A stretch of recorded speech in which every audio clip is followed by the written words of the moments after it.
We've just a week to go now before we're live on stage with the new show, Cocaine Cowboys. Final tickets on sale for Limerick, Cork and Dublin from mcd.ie, our venues. Eamon, in case you're going to be accused of being a estate agent, we'll just nip that one in the bud. And there's a reason why you're going to describe this stunning mansion you stood outside in County Louth last week. Yes, this is a 4-bedroom, I think 3,400 square feet of space with its double staircase, surrounded by a Ley hedge that gives it, unenviable privacy up a cul-de-sac, a tiny country lane. 7 kilometres from Drogheda, close access to the motorway, so you can be in Belfast in maybe 40, 50 minutes. You can be in Dublin in 30 minutes. So it's a very handy spot, lovely place. It's well sought after. Houses in the area are they're asking prices at the minute are about 600,000 for similar sized properties. The last one that sold in this particular townland was back in 2018, and it went for 505,000. But I don't know exactly the size of that house, so this certainly might command a little bit more if or when the Criminal Assets Bureau get their hands on it. Yeah, I was actually going to say, did you ever consider a career in a state agency?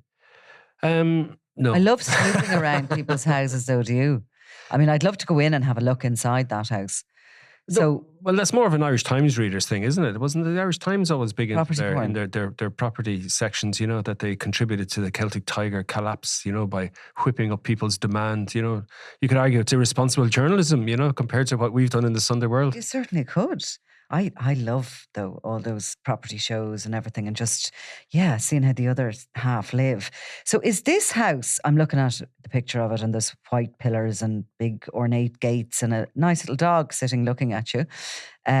He wasn't little, and he was very loud. Oh. He was big. He was a biggie. He looks like a spaniel. No, he's far from it. I asked someone to check, and they were coming up with different ideas what breed it was, but it's kind of one of those large herding dogs. Oh, right, okay. Like not an Anatolian, I need to go but to something similar. Clearly.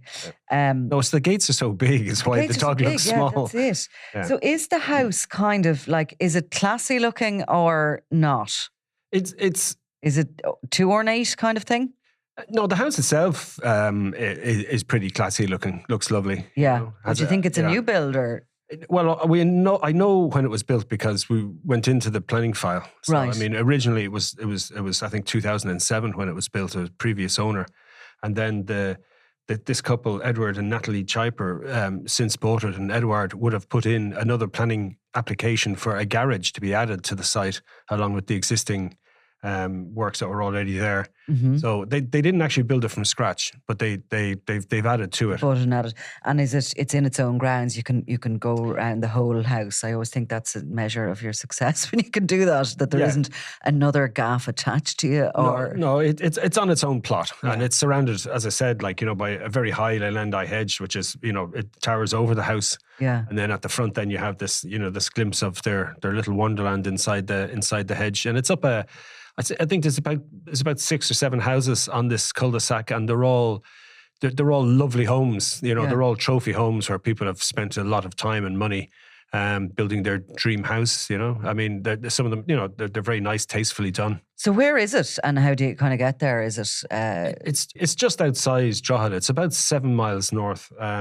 So the house is actually named the White House, and it's in a townland called Tullyard, Ballymakenny, and it's just north of Drogheda, and it's off a side road, down another side road, and up a cul-de-sac. Yeah. And it's not actually on Google Earth, so that's the level of privacy you're getting here. So, and did you drive from Drogheda? Like, how long does it take to get into the town? Oh, 10 minutes. 10 minutes. It's very really short. well located. Yeah, no. Okay, so why are the Criminal Assets Bureau interested in this house, and what led you really to the gates of it? Well, I was led, I suppose, to the gates of the White House by the Criminal Assets Bureau case that came up. It was first mentioned just late last year, and it's against Edward and Natalie Chiper. And of course, we didn't know what it was about, what property or assets have been seized by the Criminal Assets Bureau at this, at that stage. And all we knew about them, that they had once been arrested in connection with almost €1 million worth of cannabis that was seized at a property in the area in Louth in 2019. They were held in custody. Natalie would have spent, I think, a couple of weeks in the Docus Centre, and Edward would have been in custody for a period as well. And there was hefty enough bail at some of the bail hearings. There was independent sureties of 30,000 and that kind of stuff. But eventually then the charges against them were dropped. So there's no criminal charges against them. Right. But obviously the Criminal Assets Bureau feel that there's a case there to answer, that there's unexplained wealth. And of course, under the legislation, it falls on the Chipers to explain where the money came from. Now, we don't know whether the entire house is the target of the cab action, or whether it's refurbishments that have been done, or whether it's, items in the interior or furnishings or whatever. And there could be other assets for all we know. There could be other bits and pieces that were seized by Gardaí, who would have carried out a number of raids. So, I mean, it's at what we'd call, I think, isn't it, it's the Section 3 stage. So they've gone through Section 2, which is in camera. You don't get to publish, any allegations that are made against anyone at that stage. And then when it gets into Section 3, then it's held in open court. And that's basically the Criminal Assets Bureau going to the High Court asking, can we have this, this and this? In this case, possibly the house or refurbishments, related to it. Can we have this, funded by the proceeds of crime and declared the proceeds of crime? And once they get that, they can move on to the next stage, which is appointing a receiver with the power to sell it off. And that's where they are on this. Now, there was a bit of back and forth with their lawyers there last week. They are represented in court. They've made an appearance. Sometimes people don't fight these cases. It's certainly been the case of, very well-known criminals, the likes of Ross Browning. They just don't turn up. They don't bother. In this case, the couple are fighting it. And they mentioned, that their counsel mentioned that they were in talks now with CAB, which I think the CAB counsel reacted to quite, I suppose, sternly, in a sense, and such a suggestion was actually misconceived, and that they actually haven't received a replying affidavit, which is the first step. So to characterize it as being in talks with CAB isn't, it's not a negotiation, I think. Once it gets to this stage, it's very much, you got to start filing your affidavits and providing the evidence that you got your assets lawfully and legally. So do we know anything about the couple, when how long they've been living in Ireland, or if they've any businesses? Just going through public records, like Edward would have had a directorship of a decorating company for a while, and it certainly looks like they're pre 2015, so they're definitely in Ireland for 10 or 12 years at this stage. Going through their social media, they like to give an impression of enjoying a nice lifestyle. I mean, they'd look like any kind of, well-to-do young couple who are, enjoying a couple of nice holidays. And like anybody, you're not going to take a picture of yourself at your worst moment. No. You're going to do your impression management, as the cyber psychologists call it. You're going to put your best foot forward, and here we are living our best life. So there's a bit of that, and a bit of posing in front of other nice homes and nice cars. I mean, we've all had a joke, where we've stopped at, seen a $1 million car somewhere and kind of stand beside and get your picture taken, pretend it's yours. So, I would still do that. So you never know, Yeah, what's in these pictures. So yeah, but they certainly give the impression that they're living a nice lifestyle. So essentially, they were more than likely not on the Garda radar at all until this raid of 2019 at a premises in County Louth led to their arrest. And for a period of time, they're put into custody. Now, obviously, anybody that is arrested in relation to an amount of drugs that big, mere million nearly, is going to be looked at by all units of the Gardaí, because they obviously communicate with one another. And we know that the Drugs and Organised Crime Bureau work closely with the Criminal Assets Bureau. They probably were even in communication in advance of the raid that resulted in the seizure of those drugs. So basically, if the Drugs and Organised Crime Bureau see something that raises eyebrows, the likes of a house like this, perhaps, and a couple who are certainly at one point linked to this drug haul, they will alert their colleagues in the Criminal Assets Bureau. That's the way it works. I mean, I think all Garda units now at that level would kind of be aware of, the so-called trappings of wealth, and if there's any kind of substantial display of cash or money that it's worth noting or seizing and sorted out afterwards. And it's certainly, even if they don't get a criminal conviction against a target, in these raids, at the same time, then what they find, they can be passed on to the Criminal Assets Bureau. And, we've explained this before, how it works, that, it's all based on these belief affidavits that the head of CAB will it'll be the grounding affidavit, saying that we believe, this person is involved in serious crime, doing this, that, or the other, and is associated with all these various people. They haven't worked a day in their life, or they have a small business, but it couldn't possibly explain, owning a €200,000 car and, spending £1 million or whatever, or 500,000 on a house on refurbishments, or lots of nice holidays. And they'll use all this, and they'll go through all this, and they'll go through every, credit union account, and they'll go through, where everything came from. And, and people then can, they put up their, if they can put up a fight, and they'll return their own affidavit saying, well, look, I won my money on a horse. But they'll go and they'll check all that out, and they'll say, well, what bookie did you put it in? And, and they'll interview the bookie. Where's the receipt? And where's the receipt, and where'd you get the money for the initial bet? And so, I mean, it goes on. It can be a slow moving progress, which you've certainly seen with Mago Gately's case, that it's 4 years, I think, on the trot now. But I mean, it's so forensic, in terms of the accountancy and say things like a surveyor for properties, that it's tightly forensic. And it's actually one of the areas where people now are getting free legal aid to have their own forensic accountants appointed to help them with their case. It's interesting, though, that a lot of the Criminal Assets Bureau, those grounding affidavits you speak about, can really hit the headlines, because sometimes they will relate to somebody that hasn't any criminal convictions, that we might, as journalists, know are involved in organised crime, or we know specifically that they are who they are, but we don't have that court backing. I mean, I'm just thinking, in the case of the Byrne organised crime group, there was a line in the affidavit, and I think it was actually because they had applied for free legal aid, that the affidavits that went back from the States detailed exactly where Liam Byrne sat in the Kinahan organised crime group, and for the first time named Daniel Kinahan as the head of the murderous Kinahan organised crime group. And I mean, I remember at that point, the judgments do go up publicly. The judgment then of Carmel Stewart, it was the judge who was overseeing that case, eventually goes up on the public system. And I remember getting calls from journalists all over the place, BBC, everywhere, because they were trying to name Daniel Kinahan, but they had no backup as such. And this line that was in the Criminal Assets Bureau documents was gold.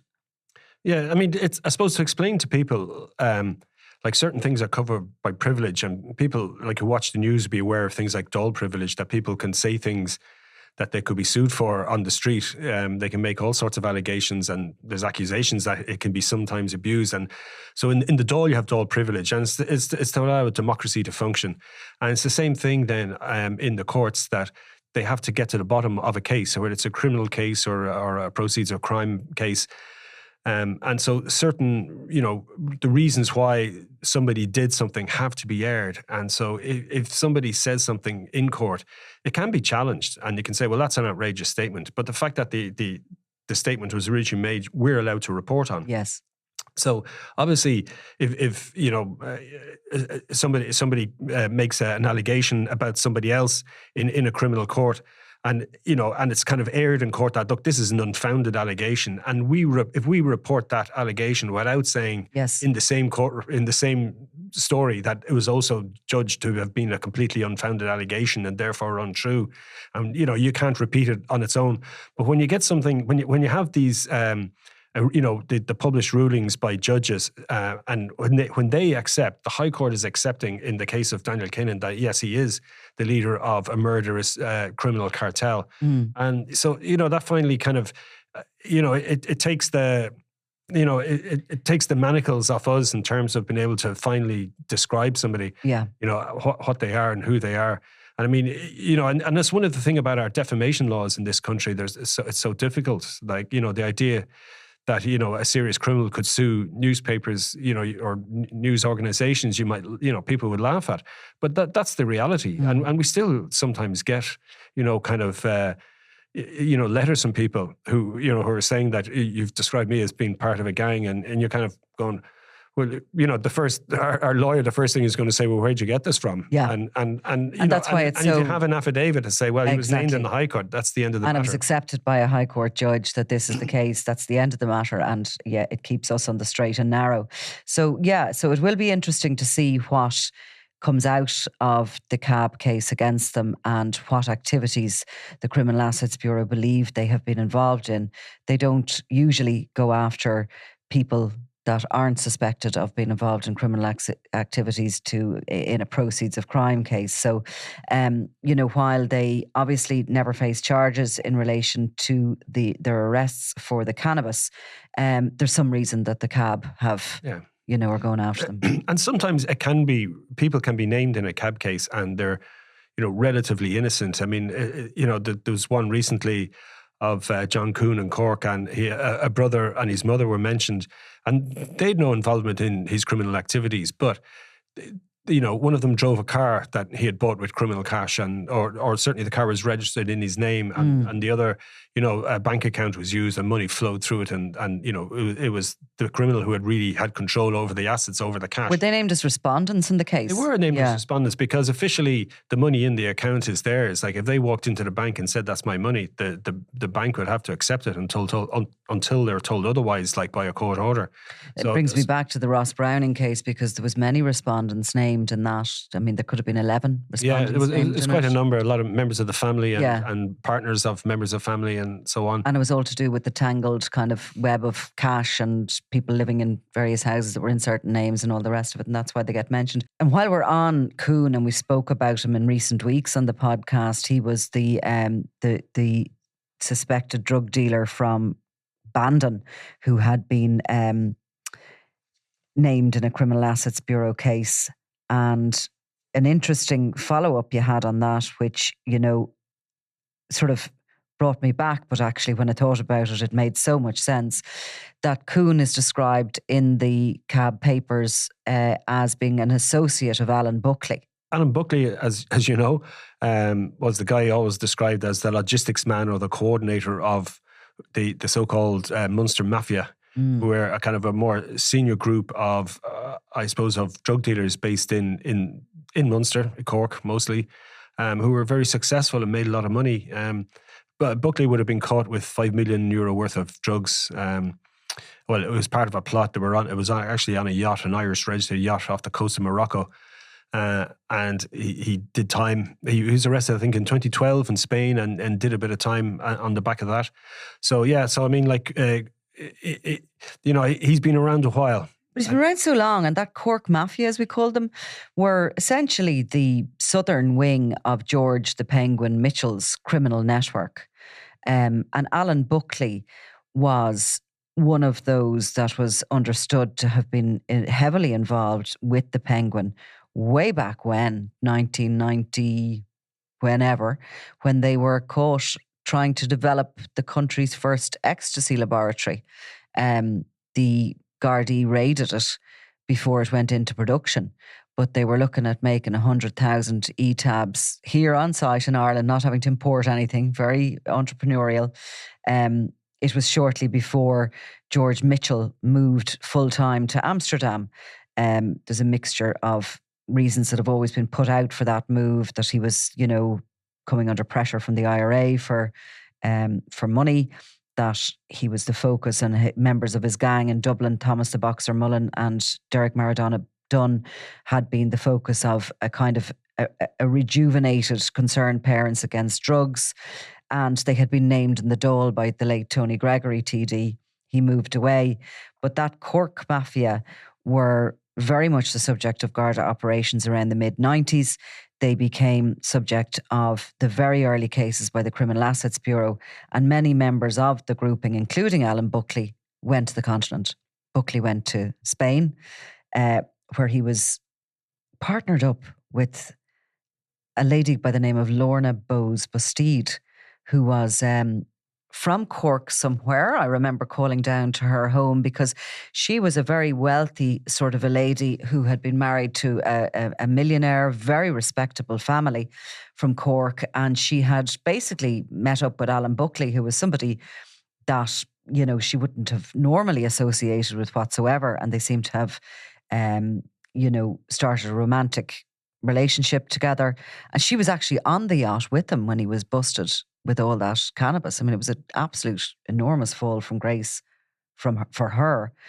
But it just shows you, no matter where these guys go, it's like their core business still remains within their hometown. Like, you know, we talk about Ireland being small markets for these guys, and, you know, they've gone off to Spain, to Amsterdam. They're not interested in the Irish market. They bloody well are. Yeah, I mean, I suppose it's like any business person, you know, they kind of, you always remember where you made your first bit of money, and like, why give it up when you've got direct control all the way from Peru to the street? I mean, that's the best way to have it. So there's no middleman taking money out. You're getting paid at every step of the way. So it's certainly the most efficient. But I mean, yeah, I suppose Alan Buckley is a prime example of one of these guys, you know, that they could have probably done any business, but, you know, enjoyed the life of, you know, being the international drug dealer. You know, they wanted to be the new Mr. Nice or whatever, you know, as opposed to, you know, being a murderous cartel killer, and that they're kind of just happy-go-lucky, sort of swashbuckling, having a bit of crack, you know, and enjoying their cash. And he certainly did seem to spend his money more than Kuhn did as well. Didn't seem to leave much for Cab to find lying around, and, you know, went on all these holidays. But it just, I suppose the point, the idea that, you know, George Mitchell, the Penguin, is still in business. And I mean, and there was always the suspicion that he was just as every big as bit as Christy Kinahan Sr. And I'd believe that. And there's no coincidence that I think that, you know, the Criminal Assets Bureau like really had its origins in Cork, you know, with Barry Galvin, who, you know, was the state solicitor and could see these guys living it up and nobody could touch them. And you're thinking, you know, how can these guys be kind of fated and seen as being successful business people when he knew what they were really at? And so that, and to some extent, I suppose their enjoyment of flashing the cash kind of really screwed it up for everyone else. For sure. But I mean, he was a bit of a blast from the past, Alan Buckley, when I saw that he was an associate of Kuhn, and it just, as I say, it just makes sense that Cork Mafia they may have gone away, but they haven't left the region at all. Interesting. Right, well look, we'll wait to get more news on the Chipers and the White House. And would you have been impressed enough to buy it, or if it was up for sale? Well, the best thing about it was there was a pub within walking distance. Okay. So that should have been the first point of your sales pitch, for God's sake. No wonder you weren't employed as a estate agent. Okay, Eamon, thanks a million. Always a pleasure, Nicola. I'm Nicola Tallant, and you're watching Crime World, a podcast about criminals, drugs and the underworld in Ireland and across the globe. Make sure you subscribe to our channel and turn on notifications so you can be the first to watch all our latest episodes. You can also listen wherever you get your podcasts.